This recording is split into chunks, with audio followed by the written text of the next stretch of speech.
तिनसुकिया के धर्मीय अल्पसंख्यक मुस्लिम समाज में कलमा की लाइनें लिखे एक फ्रेम को कुछ संगठनों द्वारा कथित तौर पर तिनसुकिया मदरसा मार्केट के एक दुकान से उतरवा देने को लेकर भारी नाराजगी है। मालूम हो कि 11 अगस्त को तिनसुकिया रंगागोरा रोड स्थित मदरसा मार्केट में कुछ स्थानीय संगठनों द्वारा अभियान चलाकर वहां चल रहे मदरसा मार्केट में बनी दुकानों पर प्रश्न उठाते हुए एक दुकान में उर्दू में कलमा लिखे एक फ्रेम को कथित तौर पर उतरवा दिया गया था। इन बातों से आहत तिनसुकिया के मुस्लिम समाज द्वारा आज तिनसुकिया मदरसा मार्केट के समक्ष एक पत्रकार सम्मेलन का आयोजन किया गया।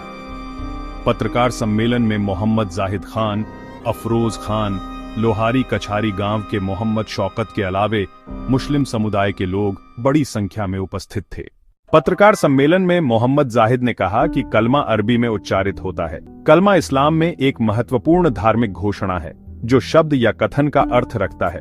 कलमा इस्लाम के 5 स्तंभों में से एक है और अल्लाह और पैगंबर मोहम्मद में विश्वास की घोषणा करता है। मदरसा मार्केट में बनी दुकानों के सवाल पर उन्होंने कहा कि वर्तमान में यह मामला अदालत में विचाराधीन है। कई दुकानों का किराया अदालत में जमा हो रहा है।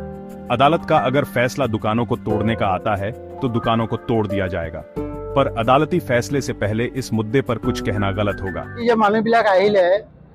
हवा कोनो प्रॉब्लम নাই, কিন্তু আহি কি হিসাবত টেকেল কৰিলে এটো মানে আমি বেয়া পালো। স্পেশালি কলমা লৈ যে কোশ্চেন কৰিলে, এতিয়া মই আপোনাক এটা কথা কৈ দিওঁ, প্ৰত্যেক ধৰ্মৰ নিজৰ এটা শ্লোক আছে। যেনে হিন্দু মানুহ সংস্কৃতত কয়, আমাৰ আৰবিতে আমাক মানে দোয়া কৰিব লাগিব বা নামাজ পঢ়িব পাৰিম আমি। তো এইটো আমি ট্ৰান্সলেট কৰি অসমীয়াত দিব নোৱাৰো, এইটো আৰবিয়ে থাকিব।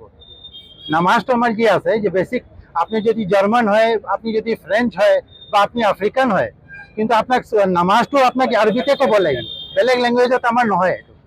তো আমার এভরি রাইট আছে, আপনি কোনোবা এটা হিন্দু মানুহ দোকান যাও, এটা ওম লগাই থব পাই, সবৰ ৰাইট আছে। তো আমাৰ কলিমা আমাৰ হাৰ্ট হয়, কলিমাৰ পৰা আমি মুছলমান হওঁ। তো এইটো আমি যদি লগাই থওঁ তাত কি আপত্তি আছে? আৰু তেনেকে যদি আগৰ কমিটি যে আছিলে তেওঁ ভুলৰ কাৰণে আমাৰ নতুন কমিটিটো ফৰ্ম হৈছে আৰু মেটাৰটো কোৰ্টত সব যি আপোনাৰ যে দোকান আহিলে বা যি আহিলে মেটাৰটো সাব জুডিচিয়াছ হয় কোৰ্টত, সেইকাৰণে আমি এইটো বেছি ক'ব নোৱাৰো ইয়াত। কিন্তু আমাৰ মেইন ইণ্টেনশ্যন আছে মাদ্ৰাছা স্কুল চলাবলৈ। আমাৰ কোনো মানুহ টোটেল অকল 4 জন আমাক ৰেণ্ট দিয়ে, টোটেল কোৰ্টত জুডিচিয়েলত জমা কৰে।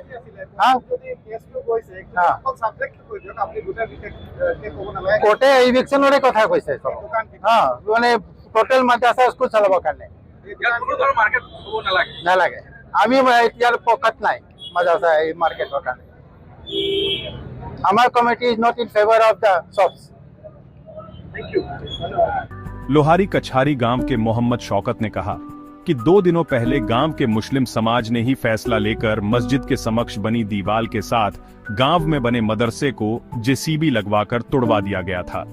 उन्होंने कहा कि उस दिन हमारे इमाम साहब के साथ कुछ लोगों द्वारा धक्का मुक्की की गई थी, जिससे हमारी भावनाएं आहत हुई है, क्योंकि इमाम को हम धर्मगुरु का दर्जा देते हैं। उन्होंने कहा कि विरोध बांग्लादेश से आए अवैध नागरिकों के खिलाफ है, तो उसमें हमारा भी भरपूर सहयोग रहेगा, पर अब विरोध महज कुछ लोगों द्वारा मुस्लिम समुदाय के खिलाफ किया जा रहा है, जो चिंतनीय है। আমি অসমত থকা মানুহ অসমৰ বিষয়ে চিন্তা ধাৰণা কৰিম। ইয়াত কোনো বেয়া চিন্তা ধাৰণা কৰা মানুহক আমি ইয়াত পৰিচয় নিদিওঁ। থাকিলে কথা হৈ গ'ল, আগদিনাখন যিটো আমাৰ জোনাবক গতাগতি কৰিলে সেইটো টাইমত মই উপস্থিত নাছিলোঁ। পিছদিনাখন যেতিয়া মই গম পালোঁ, নিজে উপস্থিত মই তাত হ'লোঁ। হোৱাৰ পাছত মই গোটেই বস্তুটো নিজে চালি জাৰি চালোঁ। চালি জাৰি চোৱাৰ পিছত মই দেখি পালোঁ যিহেতু আমাৰ গাত এটা দুখ আছে, গতিকে মই তেতিয়াহ'লে যিজন সেক্ৰেটাৰী আছে তেওঁকো ডিছকাছ কৰিলোঁ, প্ৰেচিডেণ্ট আছে ডিছকাছ কৰিলোঁ। তেতিয়া ক'লোঁ যদি তেনেকুৱা কথা আছে তেনেহ'লে আমি ভাঙি দিয়াটো ভাল হয়। এতিয়া দেখিছোঁ এইটো নালা হয়, নালাৰ ওপৰত আছে, হয় মানুহৰ ৰাস্তা যাবলৈ দিগদাৰ হয়, গতিকে সেই ৰাস্তাটো অঁতৰাবলৈ যদি ভাঙি দিয়া আপত্তি নাই।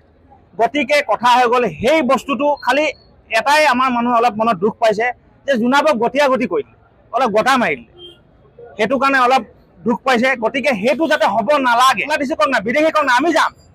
মই এতিয়া প্ৰতিশ্ৰুতি দিছোঁ, আপোনালোকে কওক যদি ক'ৰবাত বিদেশী হৈ যুদ্ধ কৰিব লগা হয় আমি আগভাগ ল'ম, গুলিটো প্ৰথমে আমি খাম। যদি বাংলাদেশৰ বৰ্ডাৰত কোনোবা বেৰ দিয়া নাই আমি যাবলৈ ৰেডি আছোঁ। এতিয়া কওক, এতিয়া এই মুহূৰ্তত যাবলৈ ৰেডি আছোঁ। চব ঘৰ বাৰী চব ত্যাগ কৰি দিম, কিন্তু অসমৰ কাৰণে যুঁজিবলৈ আমি এনি টাইম ৰেডি আছোঁ। সেইখিনিকে মই আপোনাৰ সংবাদ মাধ্যমেদি মই জনাব বিচাৰিলোঁ, যাতে এই বস্তুখিনি আমি মিল ভাৱত, যদি বিদেশী খেদিব আছে আহক, আমিও আছোঁ, লগ দিম ক'ত আছে কি কথা, আমি এইটোত হেৰি কৰিম।